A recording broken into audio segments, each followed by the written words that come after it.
only several decades ago, big companies were trying to think and to argue that ecologically friendly initiatives have burden on them, and it's additional costs they don't want to incur.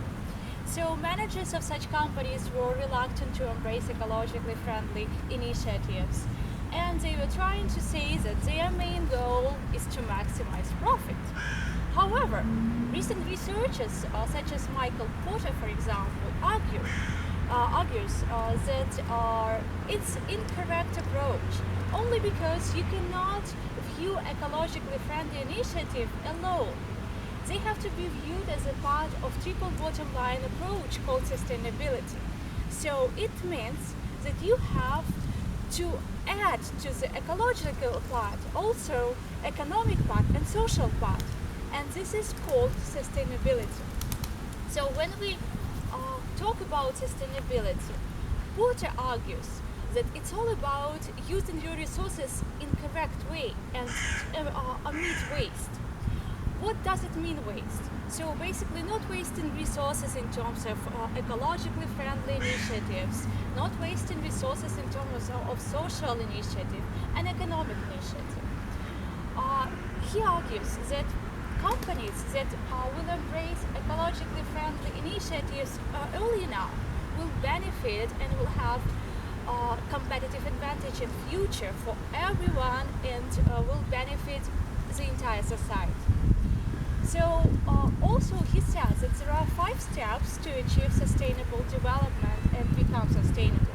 First step is to view limitations and norms that are imposed by government as an opportunity.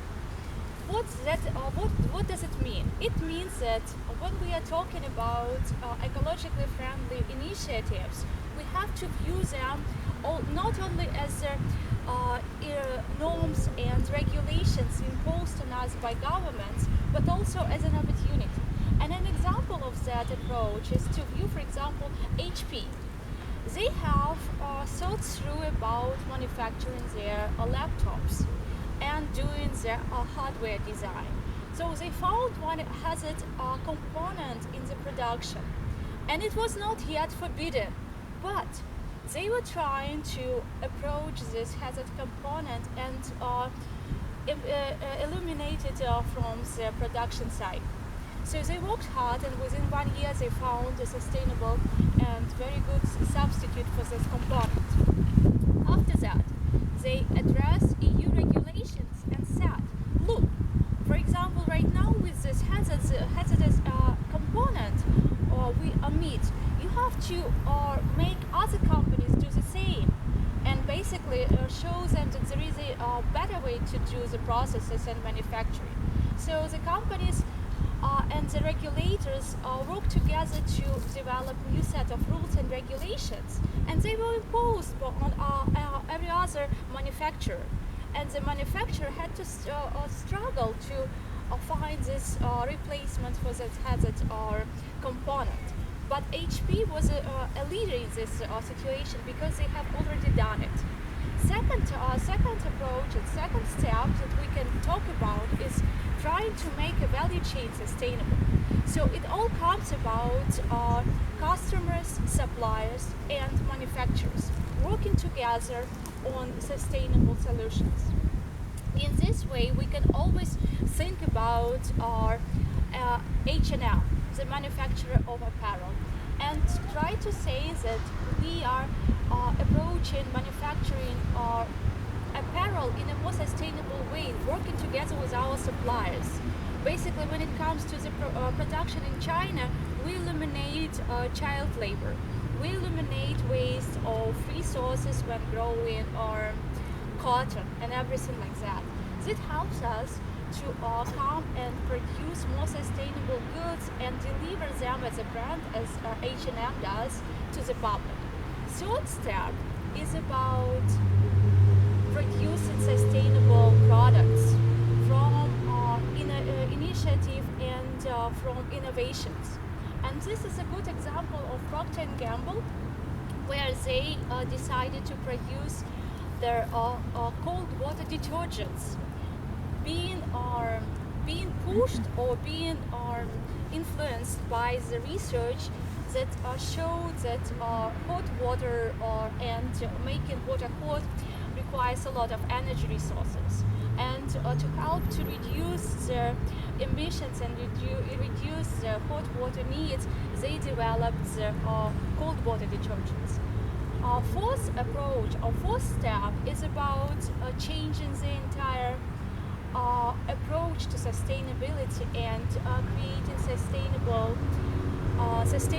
opportunities and sustainable companies from scratch. This is a good approach and good example of recycling.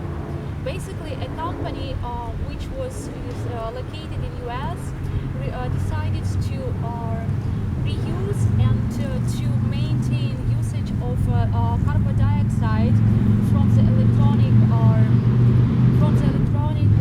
devices and add salt water to produce cement. It was done in cooperation and in collaboration with Sony and other recycling companies.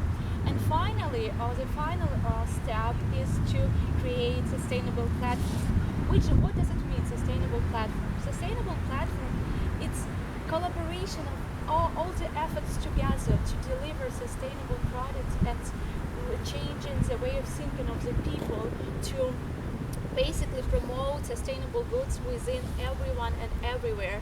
So right now we see the trend that people trying to be more sustainable. They do care what products to buy when it comes to apparel. So they do go to H&M when they know that it's sustainably sourced products. They do care what to eat, and right now we are talking about more sustainably friendly goods and produce. And they do care how to use their resources. Right now we are talking more about recycling and about ways to save nature and to save our planet. Thank you very much for your attention, and thank you very much for the opportunity to present this speech to you.